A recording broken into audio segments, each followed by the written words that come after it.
Nem só de pão viverá o homem, mas de toda palavra que sai da boca de Deus. Essa foi uma frase que Jesus afirmou para Satanás quando ele, levado pelo Espírito, logo no início do seu ministério, estava jejuando no deserto. Você já pensou que uma das primeiras atitudes que Jesus fez ao iniciar publicamente o seu ministério foi desenvolver uma vida de jejum? É sobre isso que nós queremos falar. Se você quiser saber um pouquinho mais sobre jejum, fique nesse vídeo. Roda a vinheta. Fala família, tudo bem com vocês? Nós estamos no nosso 8º vídeo e nós queremos falar hoje um pouquinho a respeito da importância do jejum. Se você tem nos acompanhado, você tem observado que nós estamos tentando trilhar alguns vídeos que falam sobre a nossa disciplina espiritual. No último vídeo nós falamos um pouquinho a respeito do estudo das escrituras. No nosso penúltimo nós falamos sobre oração e hoje nós queremos falar um pouquinho da importância do jejum. O jejum é uma das disciplinas espirituais, eu acredito que talvez tenha um pouco mais de tensão no que se refere ao seu entendimento. Muitas vezes nós acabamos confundindo o jejum e por causa dessa confusão nós acabamos tendo um certo tipo de preconceito em fazer ou fazendo ele de maneira equivocada. Porém, como eu comecei esse vídeo, as escrituras são bem claras ao demonstrar que o próprio Jesus, no início do seu ministério, desenvolveu uma vida de jejum. Não só Jesus, mas quando nós olhamos inclusive para os fariseus, um certo tipo de grupo religioso da época, nós vemos que as escrituras dizem que eles jejuavam no mínimo 2 vezes durante a semana. O próprio João Batista,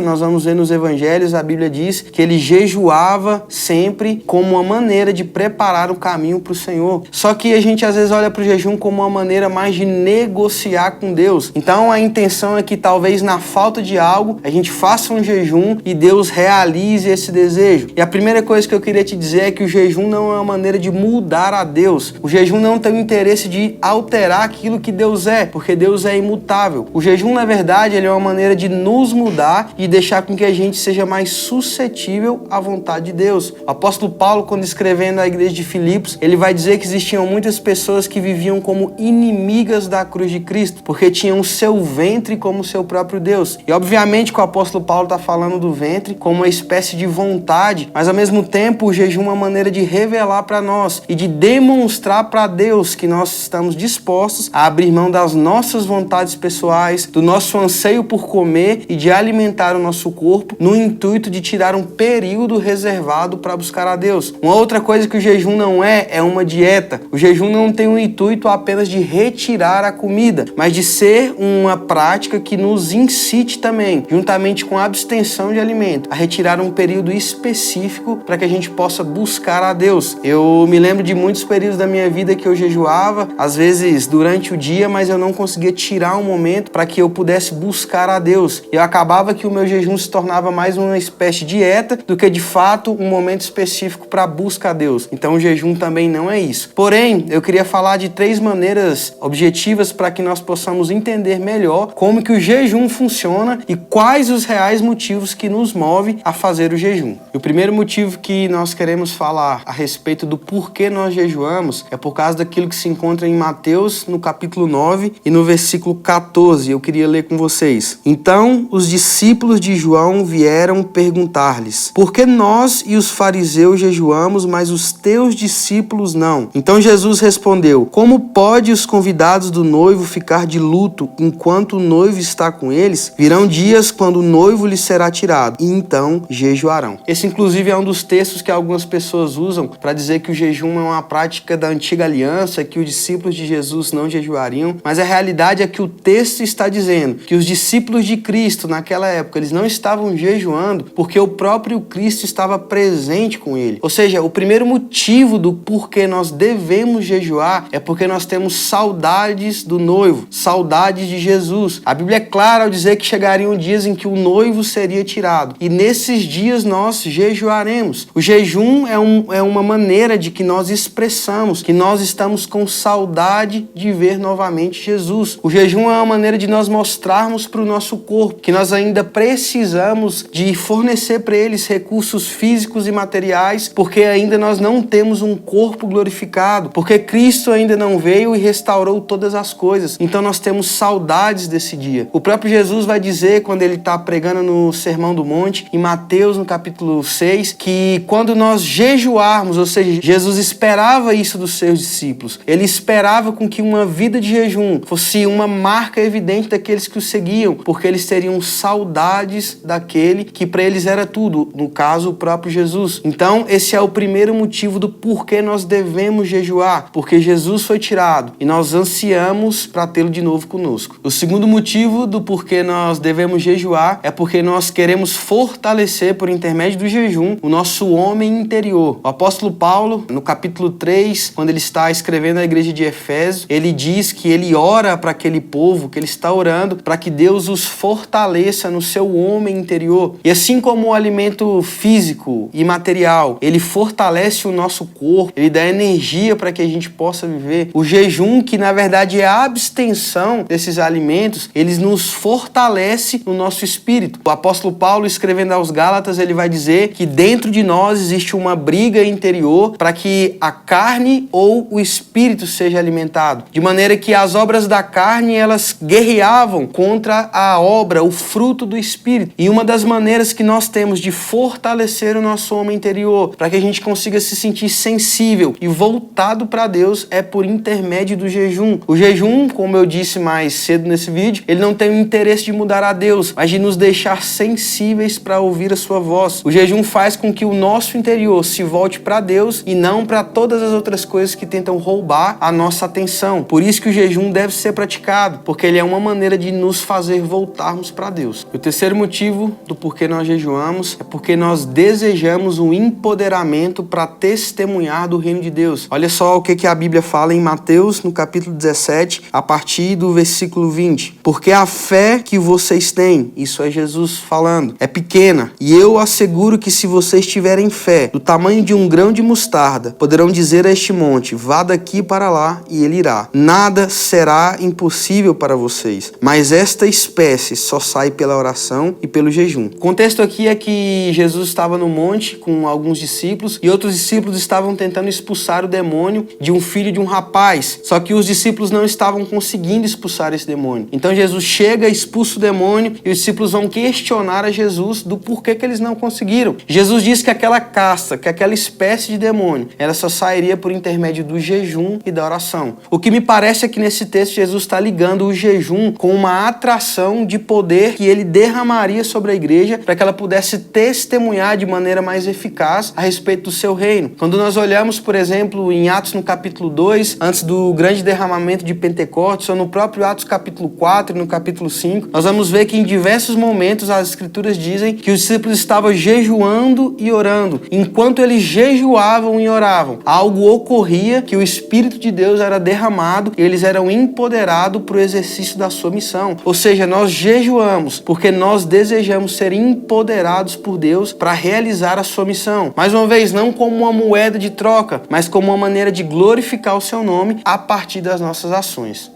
Por fim, eu gostaria de te incentivar a desenvolver uma vida de jejum. Eu sei que esse não é um hábito tão simples, tanto de se iniciar quanto de se manter, porque quando nós tiramos a comida, a gente começa a expressar um monte de atitudes de raiva, estresse ou de algum certo tipo de ansiedade querendo comer, mas isso é um hábito extremamente importante para nós como povo de Deus. Você pode começar tirando talvez em um período do dia uma refeição, depois você começa a tirar 2 períodos, talvez daqui a pouco você está jejuando um dia inteiro, daqui a um tempo você está jejuando mais de um dia. Eu queria te incentivar a procurar um pastor, um irmão mais velho, alguém que possa te orientar nessa caminhada de jejum, porque como a gente entendeu, mais do que uma prática do dia a dia da igreja, é algo que Cristo na sua palavra nos incita a fazer. Então, vamos desenvolver uma vida de jejum. Que Deus te abençoe, até o próximo vídeo, beijo, até mais.